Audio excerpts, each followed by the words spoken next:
بات اصل میں یہ ہے احسان صاحب کہ میں نے یہ نوکری ایک مشن کی خاطر جوائن کی ہے. میرے والد صاحب بھی پولیس آفیسر تھے. آج سے 10 برس پہلے ڈاکوؤں کے گروہ سے لڑتے ہوئے شہید ہو گئے تھے. انا للہ و انا الیہ راجعون. میں اس وقت 4th ایئر میں تھا. محکمے کی طرف سے 2000 روپے اور پولیس کا ایک میڈل گھر بھجوایا گیا تھا اور بس. لیکن میں نے تو اخبار میں پڑھا تھا کہ شہید ہونے والوں کے لواحقینوں کو لاکھ روپے دیے جاتے ہیں اور پینشن وغیرہ، اور ان کے بچوں کو تعلیم وغیرہ بھی دلوائی جاتی ہے. ہاں جی، یہ تو اب ہوا ہے پچھلے کچھ سالوں سے. مجھے تو نوکری بہت مشکل سے ملی تھی. ویسے بھی کچھ انڈر ویٹ تھا میں. تو بیٹا تم کسی دوسری جگہ ملازمت ڈھونڈ سکتے تھے. جی ہاں، مگر کیا ہے کہ وہ گھر میں فاقے بہت شروع ہو گئے تھے، کیونکہ والد صاحب مرحوم بھی کچھ آپ ہی کی طرح واقع ہوئے تھے. شاید ان کی وہی جھلک ہے جو مجھے آپ سے اتنا قریب لے آئی ہے.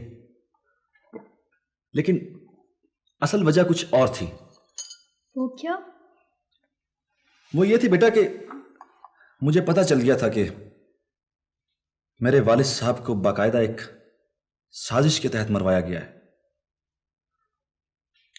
قاتلوں کو ان سے ایک ہی شکایت تھی، اور وہ یہ کہ وہ اپنا فرض پوری ایمانداری سے ادا کرتے تھے. نہ جھکتے تھے نہ بکتے تھے. سو انہیں راستے سے ہٹا دیا گیا. لیکن میں انہیں اور ان سب قانون شکنوں کو یہ بتانا چاہتا ہوں کہ کسی چراغ کے بجھنے سے روشنی مر نہیں جاتی ہے، وہ ہمیشہ ہمیشہ زندہ رہتی ہے. بالکل ٹھیک بات ہے. ماشاءاللہ ماشاءاللہ. لیکن ایک بات بتائیے، پولیس والوں کو اتنا برا کیوں سمجھا جاتا ہے؟ یہ ایک لمبی کہانی ہے شاہین بی بی.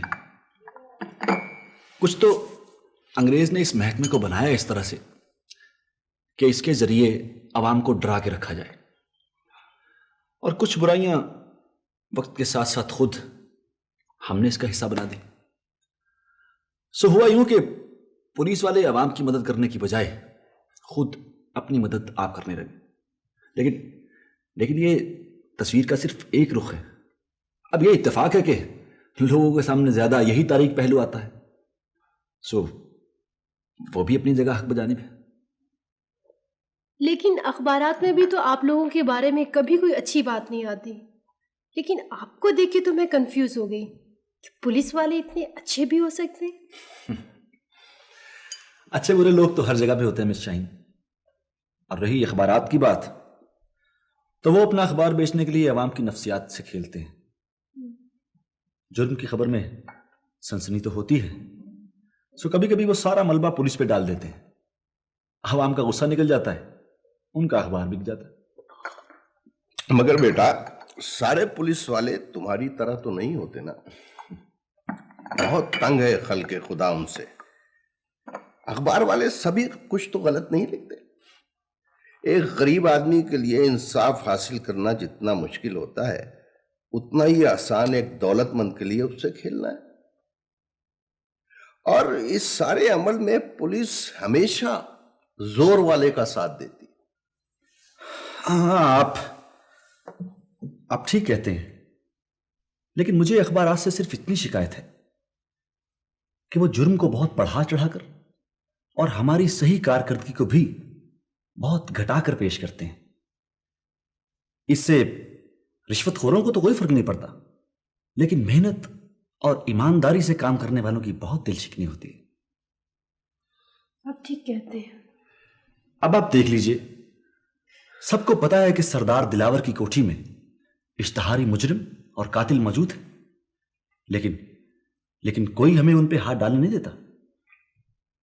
ابھی میں نے صرف ارادہ ہی کیا تھا آپ دیکھ لیجیے ٹرانسفر ہو کے کھڈے لین بیٹھا ہوں.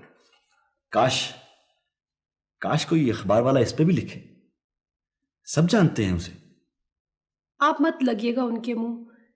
کیا فائدہ ایسے خام خواہ کسی مصیبت میں پڑنے کا. مرنا تو سب نے ہے, ایک ہی بار ہے شاہین بی بی.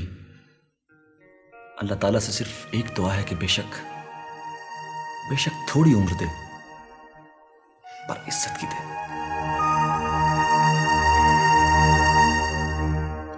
دیکھو فرحان, میں زیادہ پڑھا لکھا آدمی تو نہیں ہوں.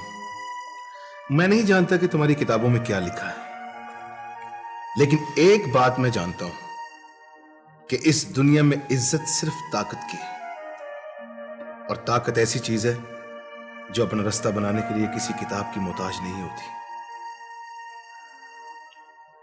مگر یہ شہر ہے ہدایت, جنگل تو نہیں.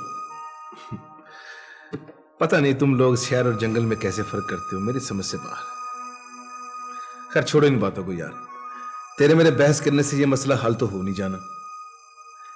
میں تو تمہیں یہ سمجھانا چاہ رہا ہوں کہ تم یہاں سے چلے جاؤ. کیوں چلا جاؤں, کس لیے؟ خطرے کی بو سونگھنے میں میرا ناک بہت تیز ہے. ماریا بی بی کی تم میں دلچسپی ایک ایسا بمب ہے جو کسی وقت بھی پھٹ سکتا ہے, اور اگر ایسا ہوا تو رکشے تمہارے ہی اڑیں گے. یہاں کا یہی دستور ہے. میں نے تمہیں بتایا تھا ہدایت کہ میں یار اب تک تیری سمجھ میں یہ بات آ جانی چاہیے تھی کہ یہاں وہی سچ ہے جو صرف سردار صاحب سوچتے ہیں. اگر ان کے دماغ میں کوئی ایسی بات آ گئی کہ ماریا بی بی اور تمہارے درمیان وہ فاصلہ نہیں رہا جو ایک نوکر اور مالک کے درمیان ہونا چاہیے, تو وہ کچھ بھی کر سکتے ہیں, کچھ بھی ہو سکتا ہے. ہدایت تم جانتے ہو ماریا بی بی کتنی پریشان ہے, کتنی خوفزدہ ہیں اس ماحول سے. فرحان ایک بات یاد رکھنا, باہیں ٹوٹ کر اپنے ہی گلے پڑتی ہیں یار. ماریا بی بی کے علاوہ اس خاندان کی کئی عورتوں نے اپنی مرضی کرنے کی کوشش کی تھی, مگر سب جھاگ کی طرح بیٹھ گئی. ماریا بی بی سمجھ جائیں گی, ٹھیک ہو جائیں گی وہ بھی. ایک وقت آئے گا کہ وہ تمہیں پہچانیں گی بھی نہیں. سو مت الجھو ان کانٹوں سے, لیر و لیر ہو جاؤ گے.